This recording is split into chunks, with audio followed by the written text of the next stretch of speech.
28 দিন আগে সম্ভবত ধরা পড়েছিল, আজকে জামিন হয়েছে। বীরের মতো ভাবে বাড়ি নিয়ে আসা হচ্ছে, মালা পরিয়ে ঘরে নিয়ে আসা হচ্ছে, মিথ্যা ভাবে অনৈতিক ভাবে ছেলেগুলো নয় বদনাম দেওয়া হচ্ছে। যখন এই হিংসা চলছিল, আলমগীররা তখন স্টেজে ছিল, স্টেজ থেকে বারবার তারা আহ্বান করেছিল এই হিংসায় আমাদের লোককেও জড়াবেন না, আমরা জড়াবো না, ওরা পুলিশ দেখবে। অর্থাৎ শান্তির পক্ষে ছিল। দুর্ভাগ্য আমাদের রাজনৈতিক শিকার হয়ে তাকে 28টা দিন, মূল্যবান দিন তার কি হলো, জেলের মধ্যে থাকলো। এ শওকত সাহেবের প্ল্যান ছিল।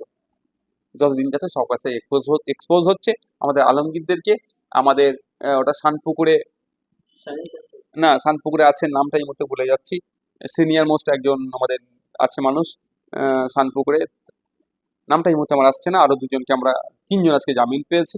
তো আমরা আমাদের ছেলেদেরকে জেল খাটিয়ে দমাতে পারবে না, অন্যায়ের কাছে আমাদের ছেলে মাথা নত হবে না। যত জেল খাটাবে আমাদের ছেলে তত শক্তিশালী হয়ে ফিরে আসবে, ন্যায়ের জন্য লড়াই করবে, অন্যায়ের বিরুদ্ধে লড়াই করবে। আমরা তো এই বিভিন্ন রাজনৈতিক হিংসা হোক, বিভিন্ন জায়গায় মানুষ জেলে গেলে লজ্জা করে মানুষের কাছে মুখ দেখাতে।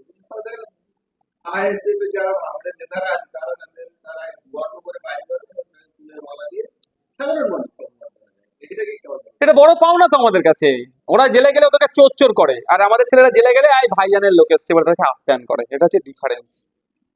আমাদের যে আলমগীর নজরুল, সম্ভবত নজরুল ওনার নাম, নজরুল সাহেব, আর একজন আলমগীর আছে নজরুল সাহেব, যে যারা জেলে গিয়েছে কি করে, চুরি করেছে, ডাকাতি করেছে, খুন করেছে, অন্যায় করেছে, কিছু করেনি, বরঞ্চ অন্যায় ভাবে এদেরকে ধরে জেলে নিয়ে গেছে। অপরাধটা কি, এদের ন্যায়ের পক্ষে আছে, অন্যায়ের বিরুদ্ধে আছে, এই জন্য।